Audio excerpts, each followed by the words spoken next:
హైదరాబాద్ పౌరుల ఆరోగ్యాన్ని దెబ్బతీస్తున్న ఆహార కల్తీని అరికట్టడమే లక్ష్యంగా పనిచేస్తున్నామని చెప్పారు Hyderabad police commissioner CP Sajjanar.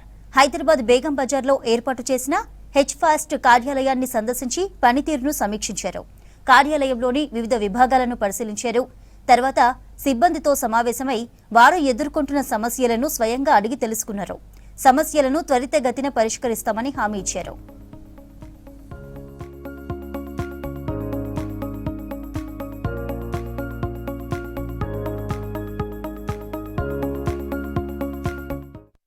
ఫిబ్రవరి నుంచి ఇప్పటి వరకు హెచ్ఫాస్ట్ బృందాలు 117 కేసులు నమోదు చేసి సుమారు 129 టన్నులకు పైగా కల్తీ ఆహారాన్ని స్వాధీనం చేసుకున్నట్లు తెలిపారు వీసీ సజ్జనార్.